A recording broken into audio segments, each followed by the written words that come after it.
ನಮಸ್ತೆ ಎಲ್ಲರಿಗೂ, welcome back to my channel. ಇವತ್ತು healthy and tasty matar paneer masala ಮಾಡೋದು ಹೇಗೆ ಅಂತ ನೋಡೋಣ. ಕಡಾಯಿ ಬಿಸಿ ಆದಮೇಲೆ 1 ಸ್ಪೂನ್ ಕೊಕೊನಟ್ ಆಯಿಲು, ದಪ್ಪಗೆ ಹೆಚ್ಚಿರೋ ಈರುಳ್ಳಿ, 10ರಿಂದ 15 ಬೆಳ್ಳುಳ್ಳಿ, ಹಸಿಮೆಣಸಿನ್ಕಾಯಿ, ಲವಂಗ, ಚಕ್ಕೆ ಮತ್ತು ಶುಂಠಿ ಎಲ್ಲನೂ ಹಾಕಿ ಚೆನ್ನಾಗಿ ಬಾಡಿಸ್ತಾ ಇರಬೇಕು. ಗೋಲ್ಡನ್ ಬ್ರೌನ್ ಆಗೋವರೆಗೂ ಸ್ವಲ್ಪ ಬಾಡಿಸ್ತಾ ಇರಬೇಕು. ಈಗ ಈ ಹಂತದಲ್ಲಿ ಟೊಮೆಟೊನ ಆ್ಯಡ್ ಮಾಡಿ. ನಾನು 4ರಿಂದ 5 ಟೊಮೆಟೊನ ತೊಗೊಂಡಿದ್ದೀನಿ.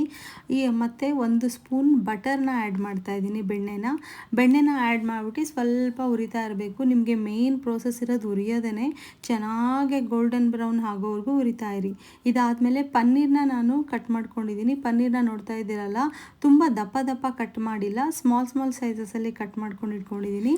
ಒಂದು ದೊಡ್ಡ ಬೌಲ್ ಪನ್ನೀರ್ ತೊಗೊಂಡ್ರೆ ಅದ್ರ ಕಾಲು ಭಾಗದಷ್ಟು ನೀವು ಹಸಿ ಬಟಾಣಿನ ಇಟ್ಕೋಬೋದು. ನಾವು ಮೊದಲೇ ಹುರಿದಿಟ್ಕೊಂಡಿದ್ವಲ್ಲ ಟೊಮೆಟೊದೆಲ್ಲ ಫುಲ್ ತಣ್ಣಗಾಗೋದಕ್ಕೆ ಬಿಟ್ಟಿರಬೇಕು. ಚೆನ್ನಾಗಿ ತಣ್ಣಗಾದ್ಮೇಲೆ ಮಿಕ್ಸಿಗೆ ನಾವು ಅದನ್ನು ಜಾರ್ಗೆ ಶಿಫ್ಟ್ ಮಾಡಬೇಕು. ಶಿಫ್ಟ್ ಮಾಡಿಬಿಟ್ಟು ಫುಲ್ಲು ನೀವು ಫೈನ್ ಪೇಸ್ಟ್ ಆಗೋ ಥರ ಒಂದು ಪ್ಯೂರಿ ಮಾಡಿ ಎತ್ತಿಟ್ಕೊಳ್ಳಿ. ನೆಕ್ಸ್ಟ್ ಇನ್ನೊಂದು ಪೇಸ್ಟ್ ಮಾಡ್ಕೋಬೇಕು. ಇದರಲ್ಲಿ ಕ್ಯಾಶ್ಯೂ ಮತ್ತು ಆಲ್ಮಂಡ್ ಪೇಸ್ಟ್. ನಾವು ಎಲ್ಲರೂ ಬರೀ ಕ್ಯಾಶ್ಯೂನೇ ಆ್ಯಡ್ ಮಾಡ್ತಾರೆ. ಸೊ ಕ್ಯಾಶ್ಯೂ ನಾವು ಹೆಲ್ದಿ ವರ್ಷನ್ ಮಾಡ್ತಾ ಇರೋದ್ರಿಂದ ಇಲ್ಲಿ ನಾನು ಆಲ್ಮಂಡನ್ನ ಕಾಲು ಭಾಗ ಕ್ಯಾಶ್ಯೂನ ಆ್ಯಡ್ ಮಾಡಿ ಅದನ್ನು ಒಂದು ಪೇಸ್ಟ್ ಮಾಡಿ ಎತ್ತಿಟ್ಕೊಂಡಿದ್ದೀನಿ. ಪೇಸ್ಟ್ ಮಾಡೋದಕ್ಕೆ ನೀರು ಬದಲು ನಾನು ಹಾಲನ್ನ ಯೂಸ್ ಮಾಡ್ತಾ ಇದ್ದೀನಿ. ನೀವು ಹಾಲು ಬೇಡ ಅಂತ ಅಂದರೆ ನೀರನ್ನು ಯೂಸ್ ಮಾಡ್ಬೋದು. ಗ್ರೇವಿ ರೆಸ್ಟೋರೆಂಟ್ ಸ್ಟೈಲಲ್ಲಿ ತುಂಬ ತಿಕ್ಕಾಗಿ ಚೆನ್ನಾಗಿ ಟೇಸ್ಟಿಯಾಗಿ ಬರುತ್ತೆ ಅಂತ ನಾವು ಆ್ಯಡ್ ಮಾಡಿರೋದು.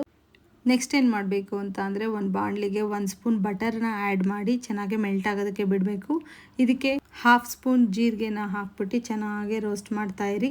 ನಾವು ಈಗ ಪೇಸ್ಟ್ಗಳು ಮಾಡಿಟ್ಕೊಂಡಿದ್ದೀವಲ್ಲ, ಅದರಲ್ಲಿ ಒಂದು ಪೇಸ್ಟ್ ಟೊಮೆಟೊ ಪ್ಯೂರಿ ಪೇಸ್ಟನ್ನ ಆ್ಯಡ್ ಮಾಡಬೇಕು. ನಾನು ಜಾರ್ಗೆ ಇನ್ನೂ ಸ್ವಲ್ಪ ನೀರು ಹಾಕ್ಬಿಟ್ಟು ಆ ಮಸಾಲ ವೇಸ್ಟ್ ಆಗಬಾರ್ದು ಅಂತ ಆ ನೀರನ್ನು ಆ್ಯಡ್ ಮಾಡಿದ್ದೀನಿ. ನೆಕ್ಸ್ಟ್ ಇದಕ್ಕೆ ನಾವು 1 ಬೌಲ್ ಬಟಾಣಿ ಮತ್ತು ಪನ್ನೀರ್ ಇರುತ್ತಲ್ಲ ಎಲ್ಲನೂ ಆ್ಯಡ್ ಮಾಡಿಬಿಟ್ಟು ಚೆನ್ನಾಗಿ ಕುಕ್ ಆಗೋದಕ್ಕೆ ಬಿಡಬೇಕು. ಈ ಹಂತದಲ್ಲಿ ಏನು ಮಾಡಬೇಕು ಅಂತ ಅಂದರೆ, ನೀವು ನೀರನ್ನ ಆ್ಯಡ್ ಮಾಡೋಕ್ಕೆ ಹೋಗಬಾರ್ದು. ಯಾಕಂದರೆ ಟೊಮೊಟೊ ಪ್ಯೂರಿಲೇ ತುಂಬ ನೀರಿರುತ್ತೆ. ಅದನ್ನು ಡ್ರೈ ಆಗೋದನ್ನೇ ಲಾಸ್ಟ್ ಪ್ರೊಸೆಸಲ್ಲಿ ಮಾಡಬೇಕಾಗಿರುತ್ತೆ. ಈಗ ನಾವು 1 ಸ್ಪೂನ್ ಉಪ್ಪು, 1 ಸ್ಪೂನ್ ಖಾರದ ಪುಡಿ, 1/4 ಸ್ಪೂನು ಅರಿಶಿನ ಪುಡಿನ ಹಾಕ್ಬಿಟ್ಟು ಚೆನ್ನಾಗಿ ಮಿಕ್ಸ್ ಮಾಡಬೇಕು. ಮಿಕ್ಸ್ ಮಾಡಿಬಿಟ್ಟು ಇದನ್ನು ಚೆನ್ನಾಗಿ ಕುಕ್ ಆಗೋದಕ್ಕೆ ಇಡಬೇಕು. ಕುಕ್ ಆಗಬೇಕಾದ್ರೆ ನಾವು ಲಿಡ್ನ ಕ್ಲೋಸ್ ಮಾಡಿರಬೇಕು, ಇಲ್ಲಾಂದರೆ ಸೈಡಲ್ಲಿ ಸಿಡಿಯೋ ಚಾನ್ಸಸ್ ಜಾಸ್ತಿ ಇರುತ್ತೆ. ಲೋ ಸಿಮ್ಮಲ್ಲಿ ಒಂದು 5 to 10 ಮಿನಿಟ್ಸ್ ಇದನ್ನು ಕುಕ್ ಆಗೋದಕ್ಕೆ ಇಡಬೇಕು. ಅದರಲ್ಲಿರೋ ನೀರಿನ ಅಂಶ ಎಲ್ಲ ಡ್ರೈ ಆಗ್ತಾ ಇರಬೇಕು. ಇದೆಲ್ಲ ಡ್ರೈ ಆದಮೇಲೆ ಮತ್ತೆ ನಾವು ಕ್ಯಾಶ್ಯೂ ಪೇಸ್ಟ್ ಮಾಡಿರ್ತೀವಲ್ಲ, ಅದನ್ನು ಈ ಹಂತದಲ್ಲಿ ಆ್ಯಡ್ ಮಾಡ್ತಾ ಇದ್ದೀನಿ. ಸೊ ಆ್ಯಡ್ ಮಾಡಿ ಚೆನ್ನಾಗಿ ಇದನ್ನು ಮತ್ತೆ ಮಿಕ್ಸ್ ಮಾಡ್ಕೊಳ್ಳಿ. ಮಿಕ್ಸ್ ಮಾಡಿಬಿಟ್ಟು ಮತ್ತೆ ಲಿಡ್ ಕ್ಲೋಸ್ ಮಾಡಿ ಜಸ್ಟ್ 2 ಮಿನಿಟ್ಸ್ ಇದನ್ನು ಬಾಯ್ಲ್ ಆಗೋದಕ್ಕೆ ಇಡಬೇಕು.